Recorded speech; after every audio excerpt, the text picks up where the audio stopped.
Ankara, Turki, 10 November 2025. Dunia internasional kembali tegang.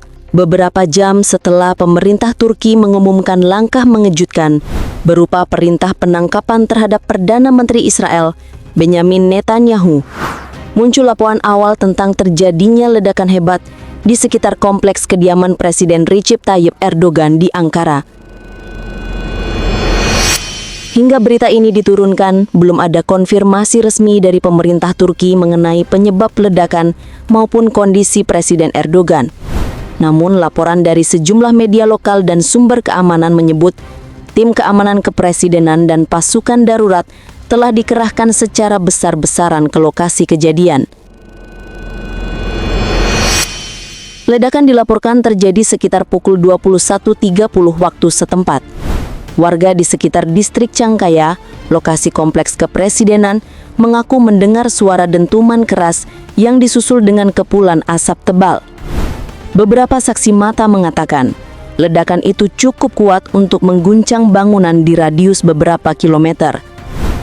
Siaran langsung dari beberapa kanal televisi Turki sempat menayangkan gambar asap mengepul dari arah kompleks pemerintahan, sebelum tayangan tiba-tiba diputus dan digantikan dengan pesan siaran darurat. Kantor berita Anadolu Agency belum mengeluarkan pernyataan resmi, namun seorang jurnalis senior yang tidak ingin disebutkan namanya menyebutkan bahwa pihak berwenang sedang melakukan penyelidikan atas kemungkinan serangan terkoordinasi. Di media sosial, tagar #PrayForTurkey dan #Erdogan menjadi trending dalam waktu kurang dari 1 jam. Ribuan warga Turki membanjiri platform X dan Telegram, menanyakan kondisi sang presiden dan keluarganya. Laporan ledakan ini muncul hanya kurang dari 12 jam setelah kantor Kejaksaan Istanbul mengeluarkan surat perintah penangkapan internasional terhadap 37 pejabat tinggi Israel, termasuk Perdana Menteri Benyamin Netanyahu dan Menteri Pertahanan Yoav Gallant. Langkah Turki tersebut memicu reaksi keras dari Israel. Seorang pejabat senior Israel yang dikutip oleh media Jerusalem Post menilai langkah Turki sebagai tindakan provokatif yang akan menimbulkan konsekuensi serius. Mossad, Badan Intelijen Israel, juga disebut sedang memantau situasi dengan sangat dekat. Pernyataan itu memunculkan spekulasi di berbagai kanal berita Timur Tengah bahwa ketegangan antara Turki dan Israel kini mencapai titik paling panas dalam 2 dekade terakhir. Sejumlah sumber keamanan regional yang berbicara kepada Reuters menyebut bahwa belum ada bukti langsung yang mengarah pada pelaku tertentu. Namun mereka mengakui bahwa indikasi adanya operasi sabotase tidak bisa diabaikan. Salah satu analis pertahanan Eropa menyebut dalam wawancaranya, jika benar ini serangan, waktunya sangat simbolis. Terjadi tepat setelah deklarasi Turki untuk menangkap Netanyahu. Itu akan menjadi pesan yang sangat keras, entah dari siapapun pelakunya. Sementara itu, Kedutaan Besar Amerika Serikat di Ankara segera mengeluarkan peringatan keamanan bagi seluruh warga AS di Turki, mengimbau mereka untuk menghindari area sekitar pusat pemerintahan hingga ada kejelasan situasi. Uni Eropa juga menyampaikan keprihatinan mendalam dan menegaskan pentingnya menahan diri dan memastikan keselamatan pemimpin negara. Beberapa portal berita di Lebanon dan Qatar mengaitkan ledakan ini dengan operasi balasan diam-diam Israel, meski belum ada bukti konkret. Media Al-Mayadin menulis, jika benar terjadi upaya pembunuhan terhadap Erdogan, maka ini akan menandai babak baru dalam perang bayang-bayang antara intelijen Timur Tengah. Namun media pro-pemerintah di Turki mengimbau agar publik tidak berspekulasi berlebihan dan menunggu konfirmasi resmi dari Istana Kepresidenan. Hingga tengah malam waktu Ankara, pasukan keamanan masih menutup penuh area Çankaya. Helikopter militer terlihat berputar di udara, sementara ambulans terus keluar masuk dari arah kompleks tersebut.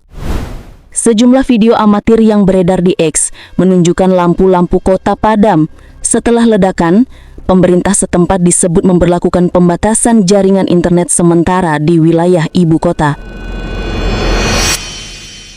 Sekitar pukul 01.45 dini hari, juru bicara kepresidenan Ibrahim Kalin akhirnya mengeluarkan pernyataan singkat.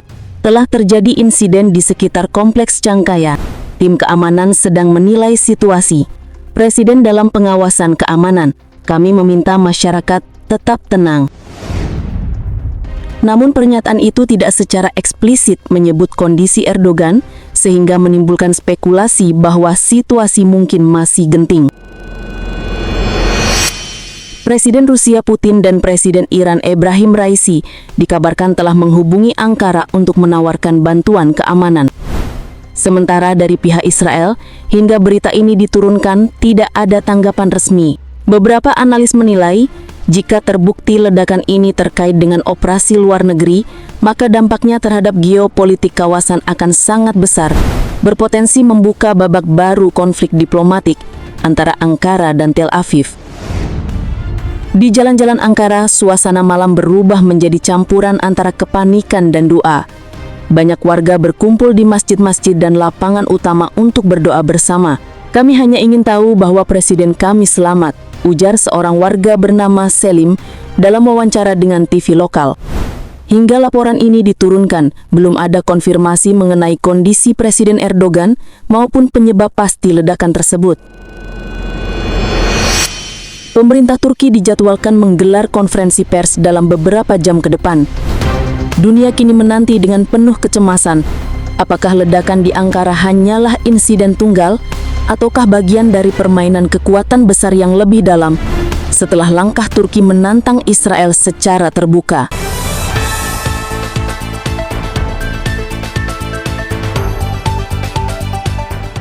Dunia menatap Ankara dengan tegang malam ini. Ledakan mengguncang jantung Turki dan nasib Presiden Erdogan belum pasti. Namun di balik semua kekacauan politik dan kepanikan itu, ada sesuatu yang lebih besar sedang bergerak. Bukan sekadar konflik diplomatik, tapi gerakan tangan Tuhan atas bangsa-bangsa yang menentang Israel. Langkah Turki mengumumkan niat menangkap Perdana Menteri Israel, Benjamin Netanyahu, bukan hanya keputusan politik. Dalam terang Alkitab, itu adalah langkah yang menentang rencana kekal Tuhan. Sebab sejak awal Tuhan sudah menetapkan batas bagi bangsa-bangsa, bahwa siapa yang memberkati Israel akan diberkati, dan siapa yang mengutuk Israel akan dikutuk. Janji itu tidak pernah dibatalkan. Namun hari ini banyak bangsa, termasuk Turki, berdiri di garis yang berbahaya, menentang umat yang dipilih Allah. Dan setiap kali bangsa-bangsa berani mengangkat tangan melawan Israel, sejarah selalu mencatat satu hal yang sama. Tangan Tuhan turun dengan guncangan. Ledakan di Ankara bukan sekadar tragedi politik. Bisa jadi itu adalah peringatan rohani. Tanda bahwa Tuhan sedang memperlihatkan keadilannya di antara bangsa-bangsa. Tuhan bukan Allah yang buta terhadap penghinaan terhadap umatnya. Ia adalah Tuhan yang membela perjanjiannya dengan Israel, bahkan ketika dunia menolaknya. Dalam Yoel Tuhan berfirman, sebab sesungguhnya pada hari-hari itu dan pada waktu itu, apabila aku memulihkan keadaan Yehuda dan Yerusalem, aku akan mengumpulkan semua bangsa dan membawa mereka ke lembah Yosafat. Di sana aku akan berperkara dengan mereka tentang umatku dan milik pusakaku, Israel, yang telah mereka sebarkan di antara bangsa-bangsa. Tuhan berkata, aku akan berperkara. Dan malam ini dunia menyaksikan perkara itu sedang terjadi. Bukan di ruang sidang manusia, tapi di panggung sejarah dunia. Turki menantang Israel dan bumi Turki pun terguncang. Kebetulan? Tidak. Ini adalah peringatan dari surga bahwa Tuhan masih hidup dan janjinya kepada Israel tidak pernah gagal. Bangsa-bangsa yang selama ini menentang Israel, baik dengan senjata, dengan kata-kata, atau dengan keputusan politik, sedang berjalan di atas tali yang rapuh. Tuhan tidak menutup mata terhadap keangkuhan manusia yang berani mencampuri urusan perjanjian kekalnya. Yeremia 31 menulis sesuatu yang menakjubkan. Beginilah firman Tuhan yang memberi matahari untuk menerangi siang dan menetapkan bulan serta bintang-bintang untuk menerangi malam. Jika ketetapan-ketetapan ini lenyap dari hadapanku, maka keturunan Israel pun akan berhenti menjadi bangsa di hadapanku untuk selama-lamanya. Selama matahari masih bersinar, selama bulan masih menggantung di langit, maka Israel tetap menjadi bangsa pilihan Tuhan. Dan siapapun yang menentang itu, cepat atau lambat, akan menuai akibatnya. Hari ini dunia sedang melihat bahwa janji itu nyata. Kita sedang hidup di masa ketika nubuat demi nubuat digenapi di depan mata kita. Ketika bangsa-bangsa mengutuk Israel, Tuhan menimpakan guncangan pada mereka. Ketika mereka merencanakan penghukuman terhadap Yerusalem, mereka justru sedang menggali lubang bagi diri mereka sendiri.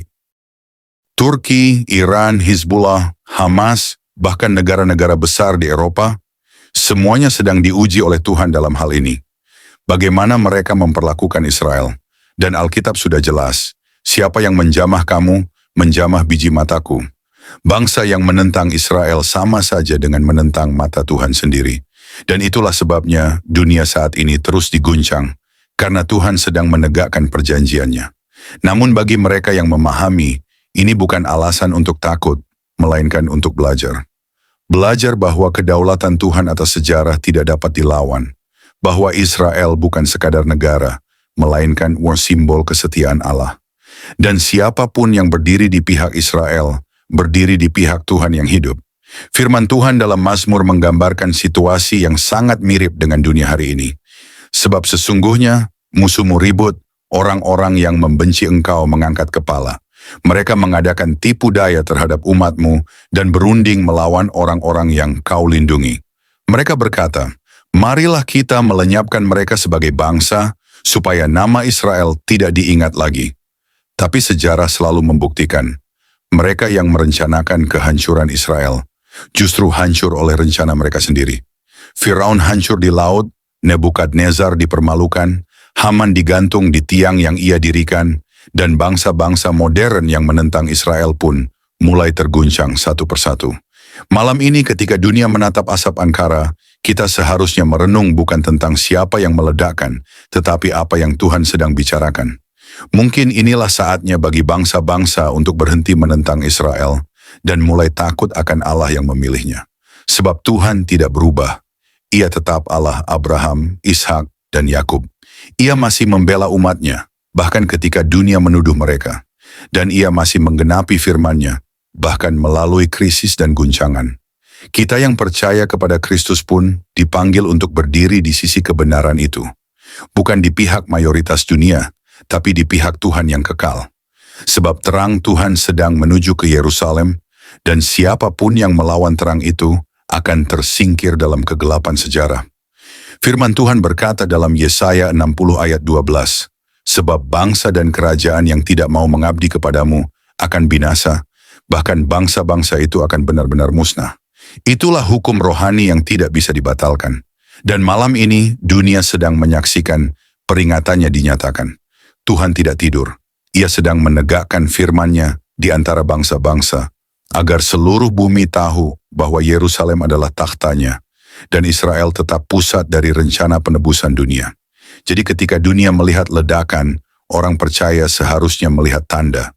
Tanda bahwa Tuhan sedang mengguncangkan bangsa-bangsa agar umat-Nya bangun, agar dunia sadar bahwa waktunya semakin dekat. Dan bagi mereka yang memihak Tuhan dan Israel, firman-Nya memberi janji yang penuh harapan. Berdoalah bagi damai sejahtera Yerusalem. Biarlah sejahtera ada bagi orang-orang yang mengasihi engkau. Mazmur 122 ayat 6. Malam Ankara mungkin kelam, tetapi bagi Israel, terang Tuhan masih bersinar. Dan bagi mereka yang berdiri di pihak Israel, terang itu akan menjadi perlindungan, penghiburan, dan tanda bahwa Tuhan masih memegang kendali atas sejarah dunia.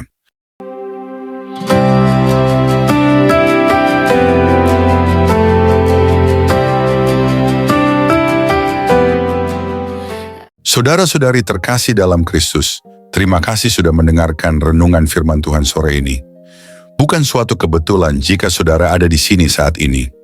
Tuhan sendiri yang mengatur langkahmu, Tuhan sendiri yang mengetuk pintu hatimu, dan Tuhan sendiri yang menanamkan firman-Nya ke dalam jiwamu sore ini. Biarlah setiap kebenaran yang telah kita dengar tidak berhenti hanya di telinga, tetapi menembus hati, mengalir dalam pikiran, dan diwujudkan dalam perbuatan. Renungan ini bukan hanya perenungan, ini adalah panggilan. Panggilan untuk bertobat, panggilan untuk kembali, panggilan untuk bangkit, dan berjalan dalam kebenaran yang sejati. Karena kita tidak tahu berapa banyak sore lagi yang Tuhan izinkan untuk kita. Kita tidak tahu apakah esok masih milik kita. Tapi hari ini, sore ini, adalah anugerah yang tidak boleh disia-siakan. Mungkin ada banyak hal yang belum saudara mengerti, banyak luka yang belum sembuh, banyak doa yang belum terjawab. Tapi percayalah, Tuhan tidak pernah tutup telinga terhadap jeritan jiwa yang jujur, dan tidak pernah tutup mata terhadap air mata yang jatuh dalam diam. Tinggallah dalam kasih-Nya, berjalanlah dalam terang-Nya, dan peliharalah imanmu sampai akhir.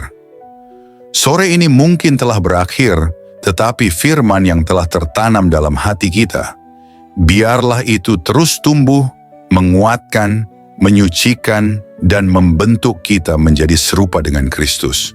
Bukan hanya hari ini, tapi sampai hari di mana kita bertemu muka dengan Dia yang kita imani. Jangan lelah melakukan yang baik. Jangan menyerah meski badai belum reda.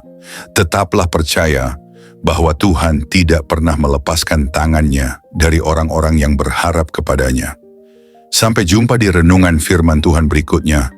Tetap setia, tetap menyala dalam kasih, dan tetap berjalan bersama Sang Gembala Agung, Yesus Kristus yang hidup dan akan datang kembali.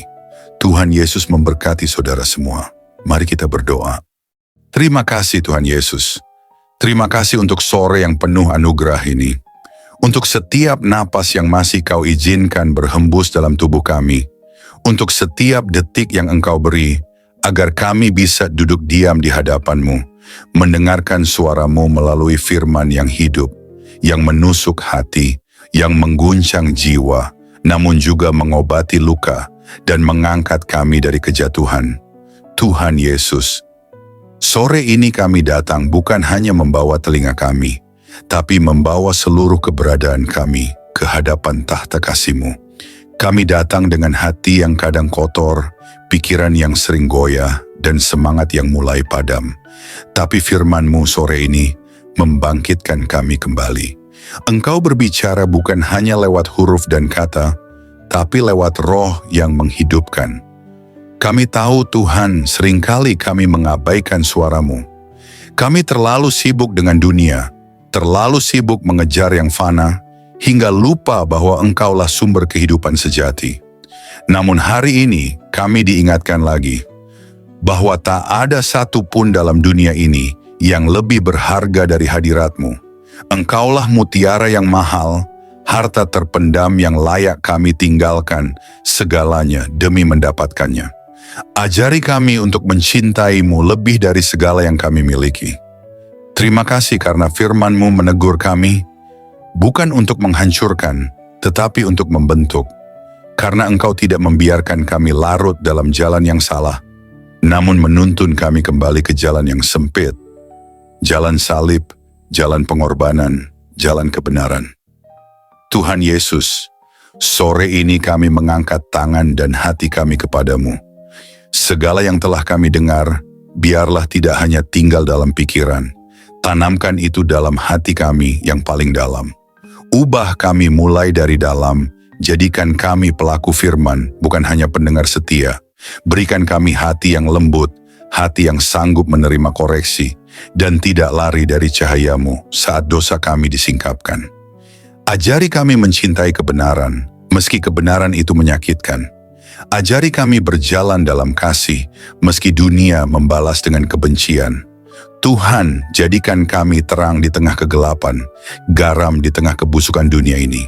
Dan ketika nanti malam datang, dan kesunyian menggantikan keramaian, biarlah firman-Mu terus bergema dalam hati kami. Biarlah suara-Mu lebih nyaring dari hiruk-pikuk dunia. Dan ketika kami tidur malam nanti, biarlah kami tidur dalam pelukan kasih-Mu, dengan hati yang sudah dipulihkan, jiwa yang sudah disegarkan, dan semangat yang kembali menyala untuk berjalan bersama-Mu besok pagi. Tuhan, kami tahu hari-hari ini tidak mudah. Kami hidup di zaman yang gelap, di zaman di mana kebenaran dikompromikan, iman diperjualbelikan, dan kasih menjadi dingin.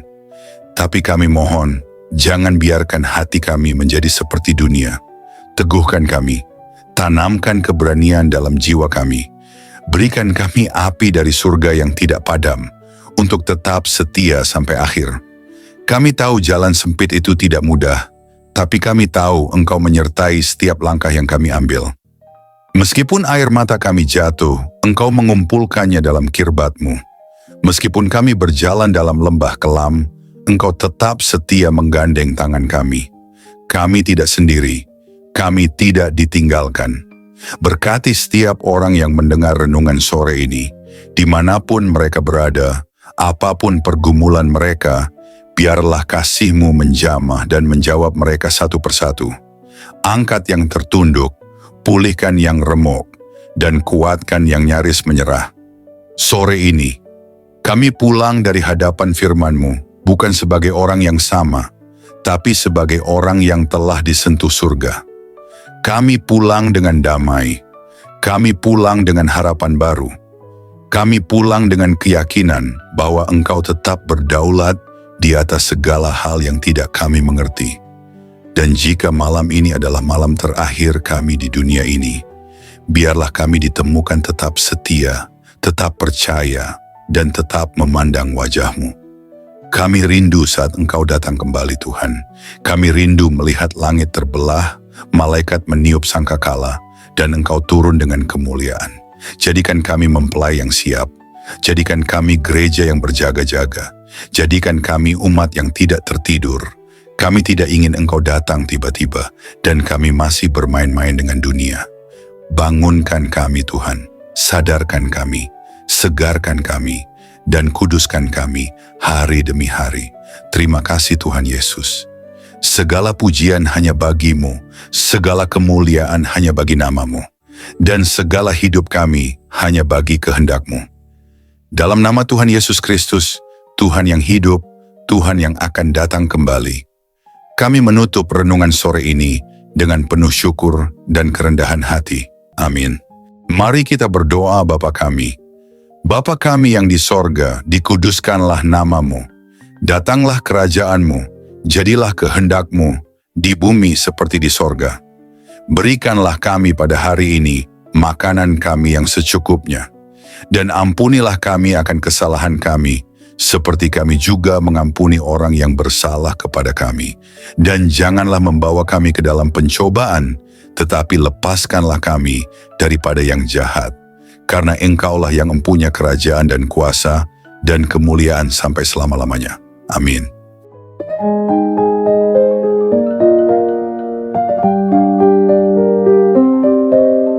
Saudara-saudari terkasih dalam Kristus, terima kasih banyak atas kesetiaan saudara-saudari mengikuti renungan firman Tuhan sore ini sampai selesai. Semoga setiap firman yang telah kita dengar, setiap pesan yang telah menyentuh hati, dan setiap doa yang telah kita panjatkan bersama, sungguh-sungguh menjadi kekuatan dan penghiburan bagi hidup saudara di hari-hari yang penuh tantangan ini. Kiranya firman Tuhan hari ini menanamkan keberanian dan keyakinan dalam hati kita semua, bahwa tidak ada keadaan yang luput dari kuasa Allah. Dalam kegelapan dunia yang semakin pekat, marilah kita tetap menjadi terang yang memancarkan kasih, kebenaran, dan pengharapan yang hanya datang dari Tuhan. Jangan pernah menyerah, sebab Tuhan berjalan bersama kita, menuntun langkah kita, dan membukakan jalan saat kita merasa terjebak dan buntu. Ingatlah bahwa di setiap pergumulan ada pertolongan Allah yang siap datang, dan dalam setiap tangisan ada penghiburan yang dari surga.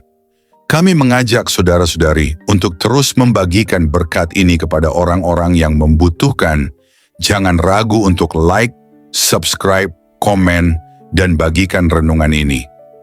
Dengan begitu, berkat firman Tuhan dapat menyebar luas, menjangkau lebih banyak jiwa yang haus akan kasih dan kebenarannya. Teruslah teguh dan kuat dalam iman, jadilah saksi hidup yang membawa damai dan sukacita dari Kristus dimanapun saudara berada. Jangan lupa untuk tetap membuka hati dan pikiran dalam setiap renungan berikutnya, karena Tuhan masih punya banyak firman yang luar biasa untuk diberikan kepada kita. Sampai bertemu lagi di renungan firman Tuhan sore berikutnya, dengan harapan dan doa agar Tuhan selalu menyertai langkah saudara-saudari semua, melindungi, memberkati, dan menguatkan dalam setiap keadaan. Tuhan memberkati, amin.